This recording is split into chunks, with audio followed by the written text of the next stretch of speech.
Hello students, how are you? So we are continuing topic that we are going to study today is transport of gases. Okay, so the topic that we are going to cover today is transport of gases. And the first thing that we are going to study in this is transport of oxygen. Transport of oxygen. This topic is very, very important from your understanding point of view and from the exam point of view.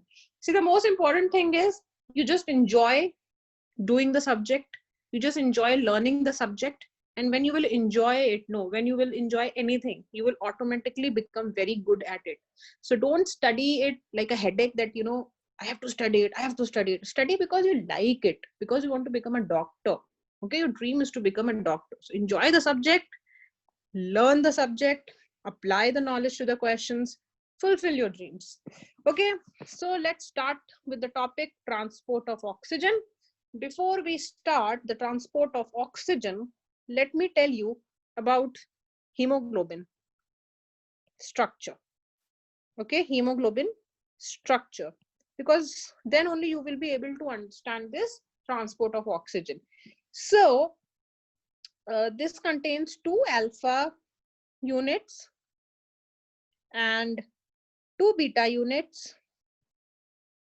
So this is alpha, beta, and with heme in between and with iron.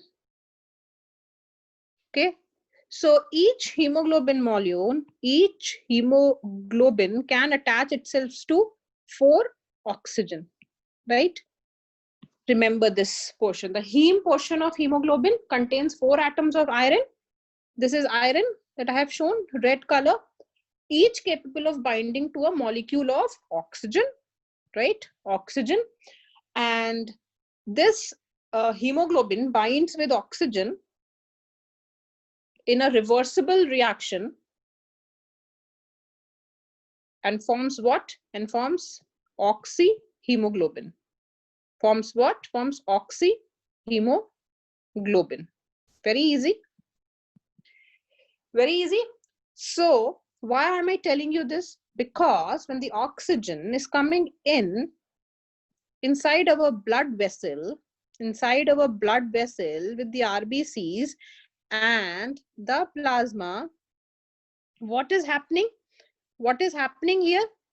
In the plasma, 3% oxygen, only 3% of oxygen is there in the plasma. Okay? And rest 97% is trapped in the RBC in the form of what? In the form of oxyhemoglobin.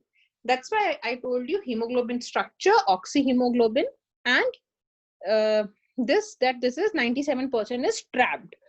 Okay, so now we know that each hemoglobin can bind with how many oxygen? 4 oxygen molecules. Okay, 4 oxygen. So this means that if each hemoglobin is bounded to 4 oxygen, it means that it is fully saturated. It is fully saturated. No problem till here.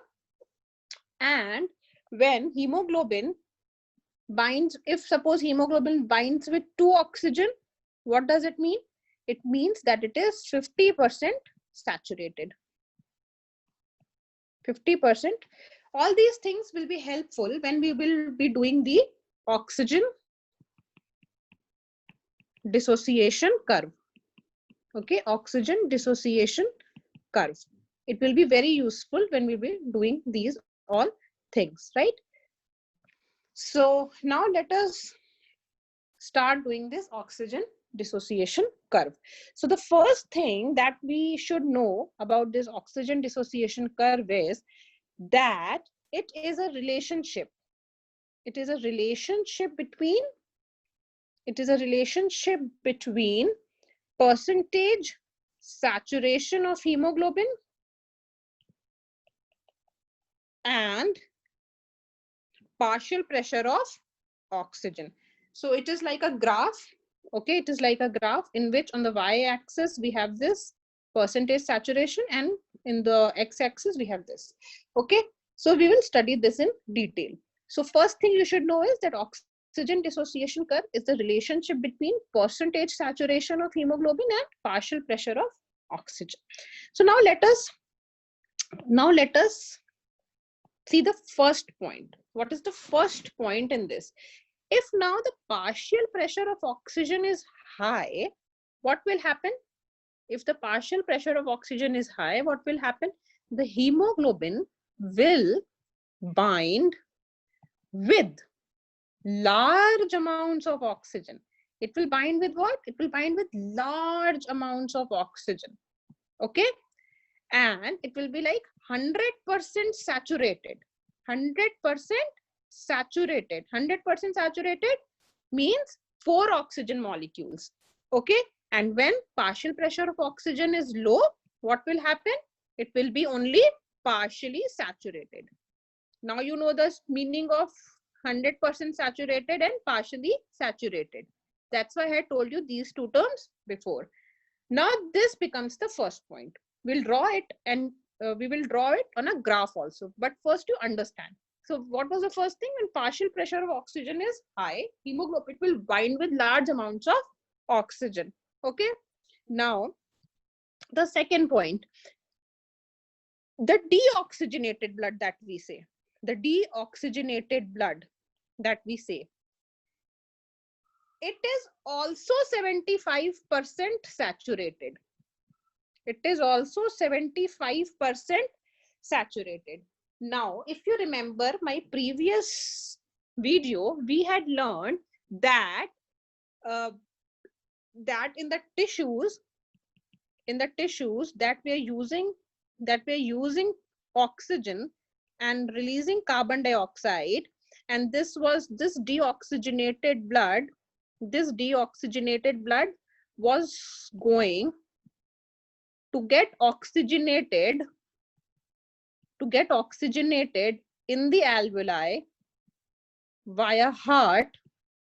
Okay, so we are talking about this deoxygenated blood at the tissue level. It is also 75% saturated. What was the partial pressure of oxygen there? 40. Okay, so even deoxygenated blood is 75% saturated. This becomes the 7th point. And we had done why also of it. Remember, we had done a question, so that it acts as a reserve. What acts as a reserve? This deoxygenated blood acts as a reserve, right? If you are doing some muscular exercise, so this muscle will need more oxygen. From where will it come? This will come from here, because it is acting like a reserve. We had done this. So the second point that is to understand in oxygen dissociation curve is that deoxygenated blood contains 75%, it is saturated, like in the tissues where the partial pressure of oxygen is very low, yet it is 75% saturated. We will plot it on a graph and show you. Now, the third point that we have to look is when the PO2 is between 60 to 100, then also hemoglobin is almost 90% saturated. Okay, 90% saturated. And this explains why people do well or stay well in high altitudes, right? In high altitudes. Because what happens in high altitudes? The partial pressure of oxygen is not too much. The concentration of oxygen in the mixture of gases is not too much. But then also, hemoglobin is how much saturated? Around 90% saturated. Okay, so this you have to remember. Questions will be asked in an application manner from these all points only. So now let us see the fourth point that we need to understand. So we learned that when the partial pressure of oxygen is 40, then hemoglobin is 75% saturated. Okay, and this means deoxygenated blood is also 75% oxygenated. Now when the partial pressure of oxygen falls down considerably low to 20 millimeter of mercury, what will happen to the oxygen? What will happen to this saturation? This will become 35% saturated, which is very low. Okay, which is very, very low. So now we will plot this on a graph. Let us plot this on a graph and understand what all we had said. So first of all that you need to remember is that this is a sigmoid shape. This is a sigmoid S-shaped curve. Okay, S-shaped curve. So which curve? Oxygen. Which curve we are talking about? We are talking about oxygen dissociation curve. Oxygen dissociation curve. Okay, so now let us draw this.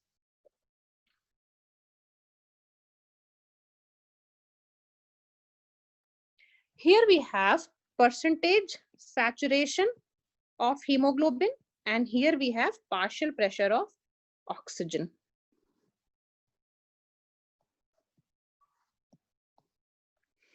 $10, $20, $30, $40, $50, $60, $70, $80, $90, $100. So 10, 20, 30, 40, 50, 60, 70, 80, 90, 100. 10, 20, 30, 40, 50, 60, 70, 80, 90, and 100. So when we said partial pressure of oxygen is high, like it is high. So, right, this is the point we get. When the partial pressure of oxygen is what? When it is 40. It is still 75% saturated, right? We get this point. Now, when it is 20, the saturation point comes very low, and it is what? It is 35. We get this point. So let us draw a graph and see what is the curve like. So this is the curve that we get. And what is it showing? What is it actually showing? This point, what is it showing here? It is showing oxygenated. It is showing oxygenated blood. Where? In systematic arteries. Okay, in systematic arteries. We have read what are systematic arteries, and what is this showing? What is this showing at 40? This is showing when it is 75. What is it showing? It is showing deoxygenated blood, right? I told you deoxygenated blood is also 75% saturated. Okay, so this is the oxygen hemoglobin dissociation curve, which is showing the relationship between hemoglobin saturation and partial pressure of oxygen at normal body temperature. Okay, at normal body temperature. So we have done this transport in oxyhemoglobin. We did this. Now this is just something to show you. So you can see that this is structure of hemoglobin that I am trying to show you. These are the alpha chains. Okay, these are the alpha chains with the heme, iron, and oxygen bounded to it. And this is what I was trying to tell you. This was what I was in this diagram. See, this is only one oxygen is there. In this, 2 oxygen is there. So it is 50% saturated. Okay, 50% saturated. And see how the color is changing. And see how the color is changing, right? Because it is now 4 oxygens are there. It is oxyhemoglobin, and it is fully saturated. And when oxyhemoglobin is red in color. And that's why our arterial blood is very red in color. So we have already done the oxygen dissociation curve. Now let us see what are the factors that are affecting the affinity of hemoglobin for oxygen. So we will study here about 4 factors. What will be the 4 factors? We will study the acidity or pH. Then we will study partial pressure of carbon dioxide. We'll study temperature, and we'll study about 2,3 biphosphate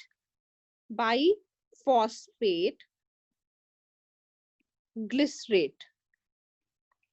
In short, we call it BPG. Okay, so we'll study these 4 things. Now let us just draw and revise also. So this is 100. So this is what? This is percent saturation of hemoglobin. Remember, we just did this. And here what is partial pressure of oxygen in millimeter? Okay, at normal body temperature. And this is what? This is at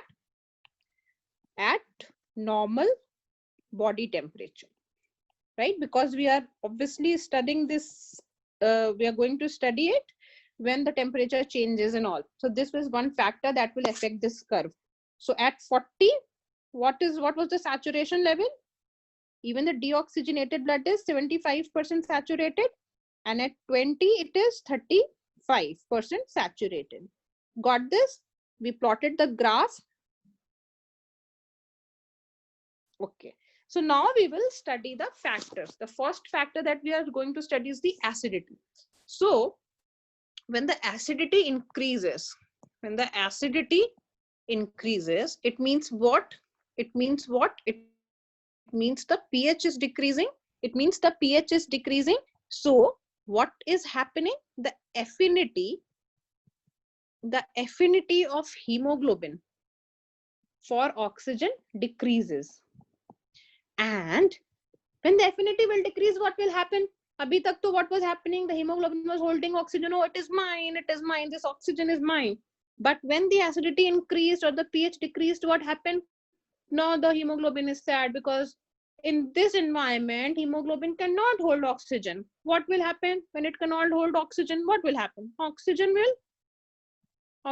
dissociate. It will go away. And what will happen to the curve? It will shift towards the right. So we are drawing factors that are shifting towards the right. So this is acidity will increase or pH will decrease. The whole curve will shift towards the right. Okay, shift towards right. Now let's see the second factor. The second factor was what? Partial pressure of carbon dioxide. What is happening? Not only oxygen can bind with hemoglobin, carbon dioxide can also bind with hemoglobin. Okay, carbon dioxide can also bind with hemoglobin. Okay, and what is the effect? When carbon dioxide binds, what will happen? First of all, CO2 is more soluble than in body fluids than oxygen. Okay, and its affinity is also more. So what will happen? Affinity for carbon dioxide hemoglobin is also more. What will happen? Abhi now again that will happen. Hemoglobin, when the CO2 will come, hemoglobin will bind with carbon dioxide. Okay, so what will happen? Again the oxygen will begin to dissociate, and then the curve will shift towards right. So partial pressure of carbon dioxide increases. So as partial pressure of carbon dioxide increases, hemoglobin releases more oxygen. Okay, so what will happen? The curve will shift towards right. Whenever there is release of oxygen from hemoglobin, what is happening? Because it is a what? It is an oxygen dissociation curve. The curve is shifting towards right. Okay, now let us see temperature. The third point is what? Temperature. Because within limits, as temperature increases, so does the amount of oxygen released from hemoglobin. Okay, so like in fever, what is happening in fever? More hemoglobin, more oxygen is getting dissociated from the hemoglobin. Okay, so what will happen? The curve will shift towards the right. So when the temperature increases, what will happen? The curve will shift towards the right. And the fourth factor that we have to study was BPG, when 2,3-biphosphate glycerate combines with hemoglobin. Now, where is this BPG combining with hemoglobin? Where it is combining? Where it is associating with hemoglobin? Okay, where it is associating? This is also one question. By where hemoglobin hai, there are alpha 1, alpha 2, beta 1, beta 2, heme, iron. Where? So where it is associating? It is associating to the terminal amino groups of beta globin chains. Okay, it is associating in the beta globin chains, the terminal amino groups of the beta globin chains, that is beta 1, beta 2 that we had studied. Okay, so what will happen when it will combine? Obviously, when hemoglobin combines with oxygen, hemoglobin combines with BPG, now hemoglobin again has to give out oxygen. When it again has to give out oxygen, what will happen? The curve shift towards right. Okay, so this is what is all about oxygen dissociation curve and the factors. Now we're going to study a very interesting thing, and that is transport of carbon dioxide. Okay, transport of carbon dioxide is actually very interesting to study. So let me first add a page over here, then we can just revise in what we have studied. Okay, so there's a new page for you. Now we will study a very interesting thing. You know, you will really enjoy this. I will enjoy teaching and you will enjoy learning. I am sure. You know, when I was a student, I also loved it when my teacher taught it. So now get ready for transport of carbon dioxide. It is very, very important. It is very, very, very important. Questions are asked from this, and it is very interesting also. Right.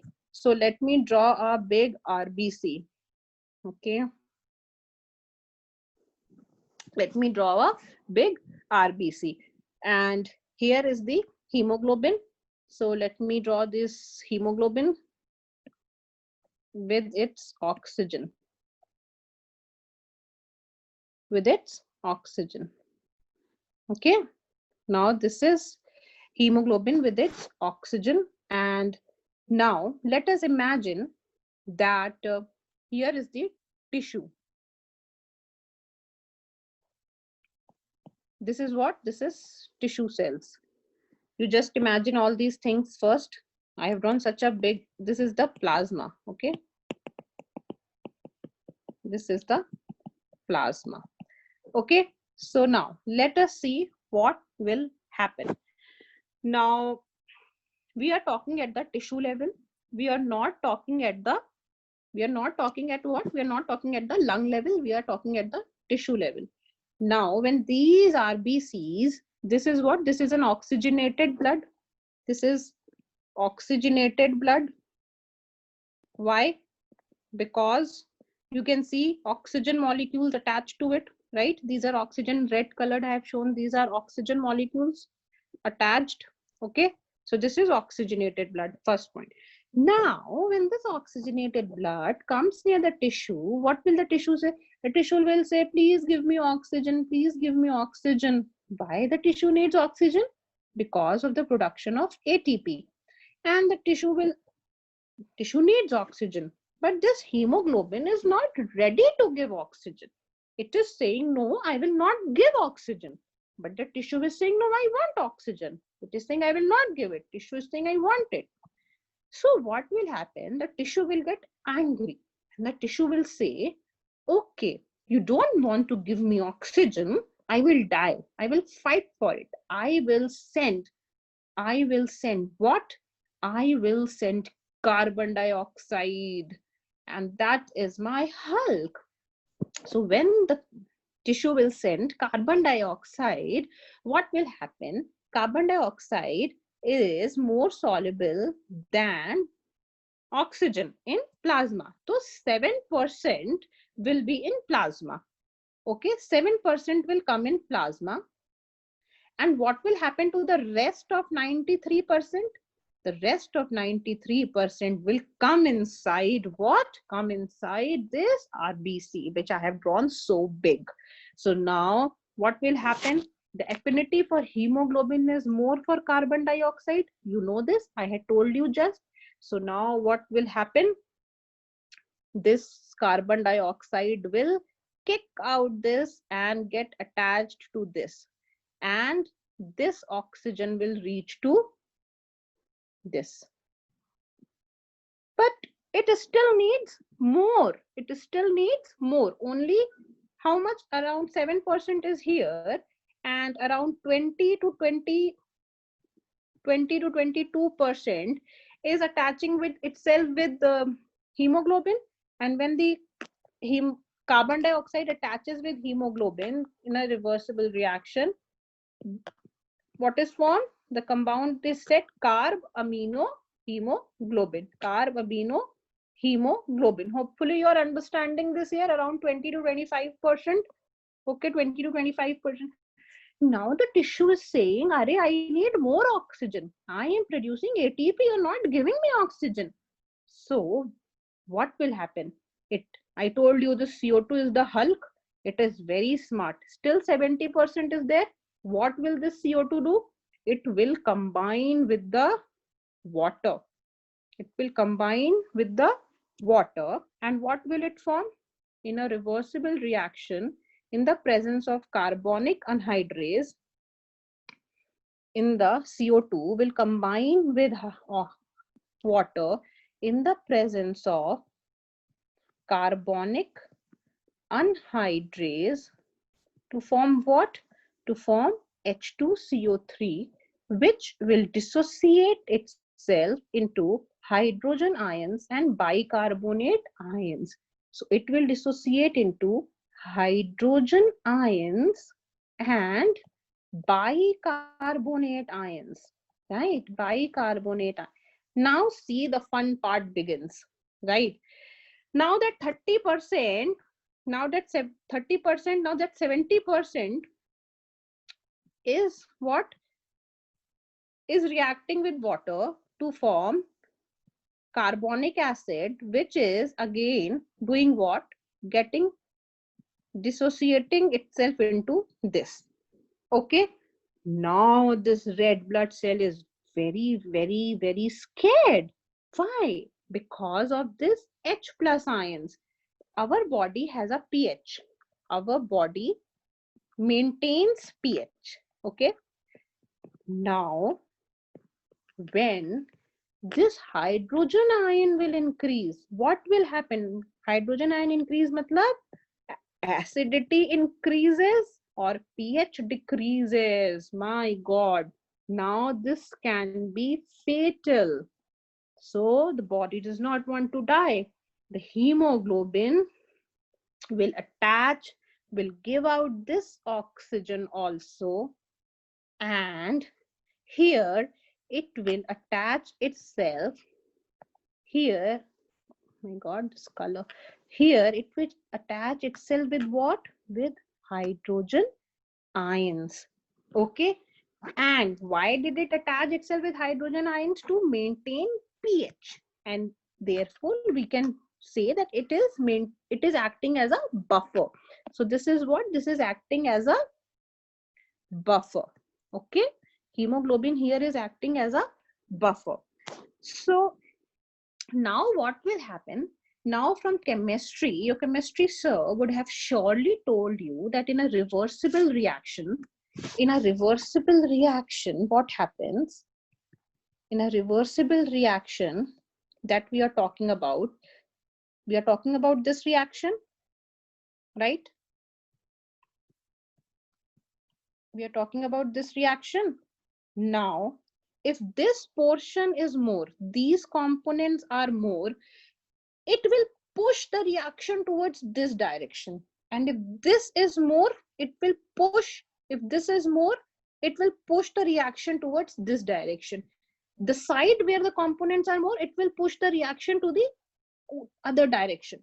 Now, in this, we see that the tissue is releasing a lot of carbon dioxide, like, firing, dish, dish, dish, dish, carbon dioxide, carbon dioxide, carbon dioxide.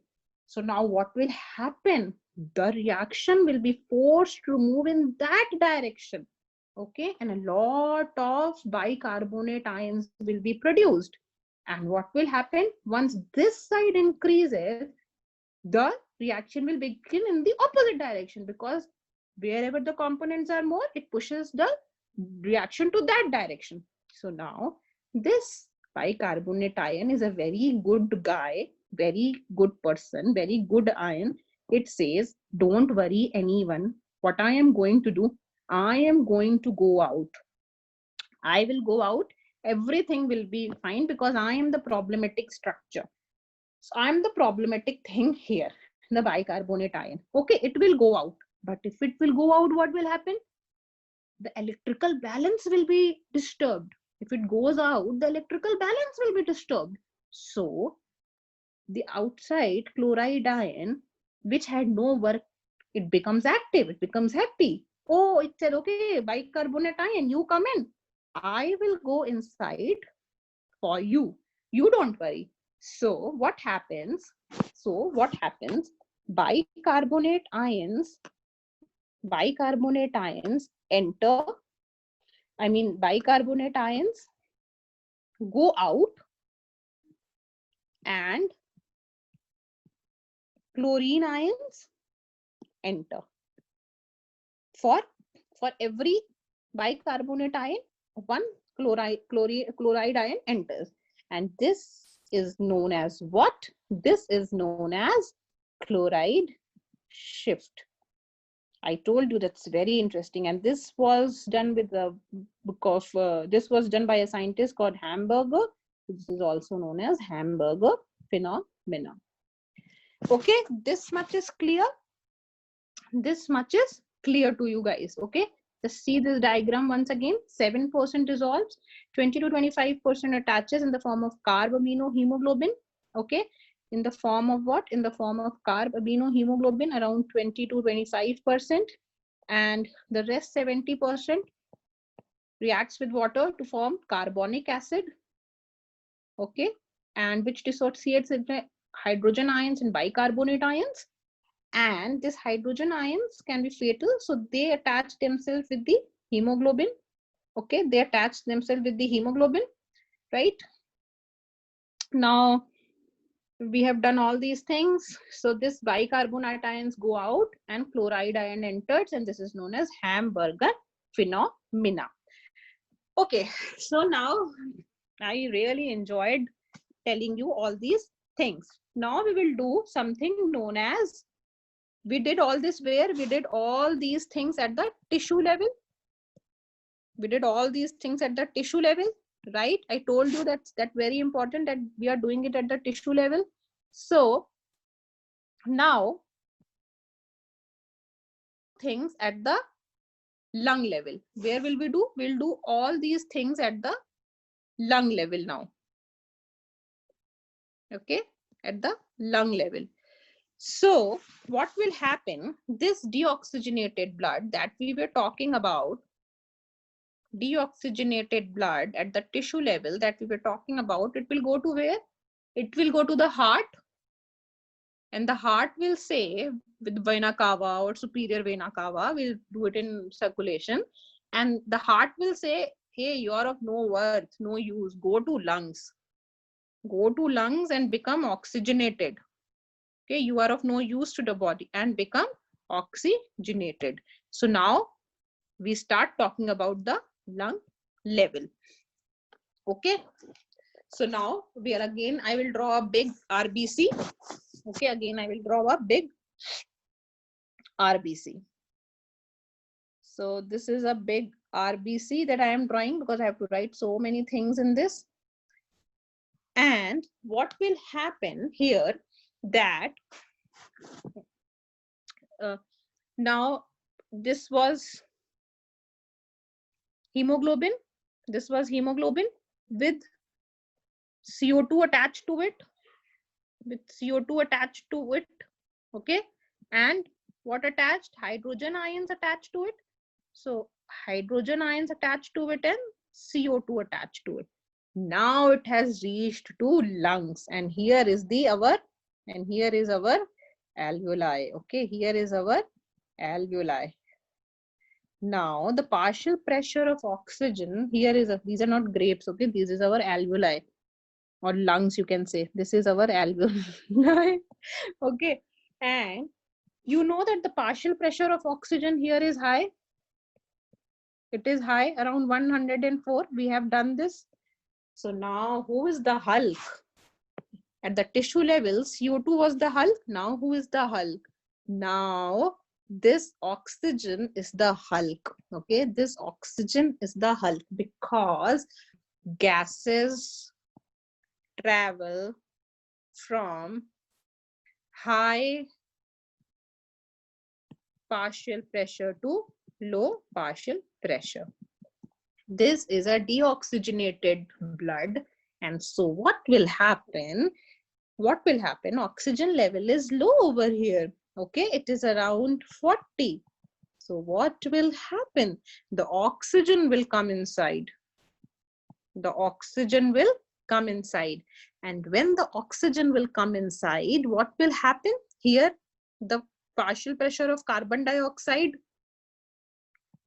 is high because this is deoxygenated, and here the partial pressure of carbon dioxide is low outside in the lungs. So what will happen? This will go out. Okay, this will go out. This will go out. It will kick it out. Okay, and what about these hydrogen ions that are here? So now what will happen? That there will be a reverse. There will be a, now this bicarbonate ions will enter again, and this will come out. This is called reverse chloride shift will happen. And why will this happen? Why will this happen? So that this hydrogen, now see this amazing thing, what will happen? It will be converted into what? Reverse reaction. Okay, and now this CO2 will go out, and what will get attached over here? Oxygen, oxygen, oxygen, and oxygen, and it becomes what? It becomes oxygenated blood. Okay, and this is what is known as Haldane effect. And this is what is known as Haldane effect, and it occurs at where? It occurs at the lung or alveoli level. Okay, and one thing more, what happened to that 7% of carbon dioxide that was here? It will easily diffuse out. Okay, so this is very interesting that I wanted to tell you. Now let us see if I have written something. I tell you all these things.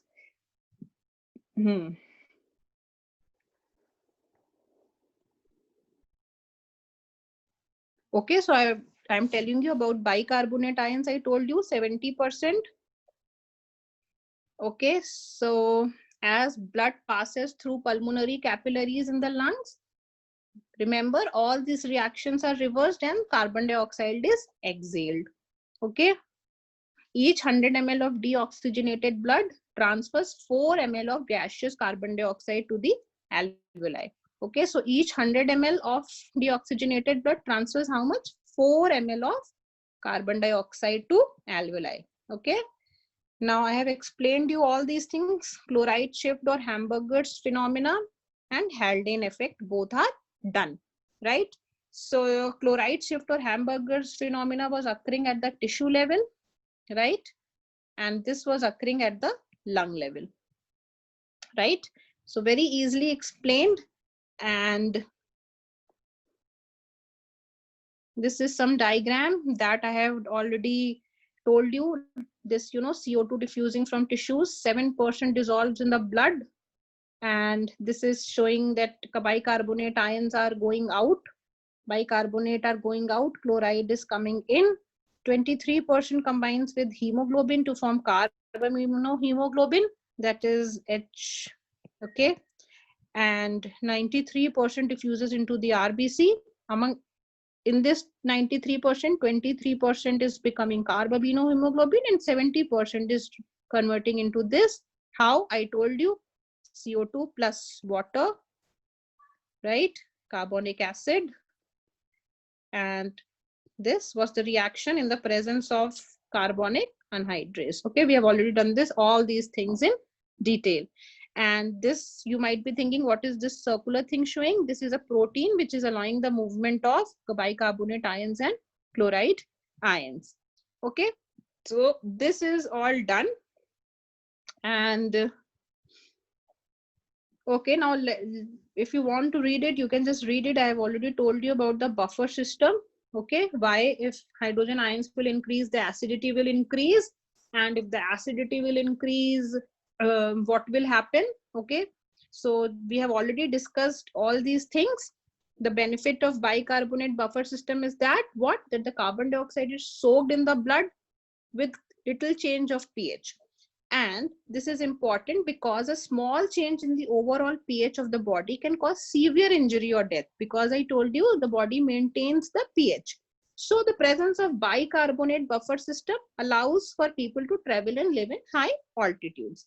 When PO2 and PCO2 change in high altitude, the bicarbonate buffer system adjusts to regulate carbon dioxide while maintaining correct pH. You might be thinking why I have given you this big paragraph, because in schools, or in a school, if sometimes the question is a straight question, the benefit, right? The benefit of bicarbonate buffer system. So that's why I've given you, I've already explained, and I've given you in a formal language. Okay, so next we will be doing regulation.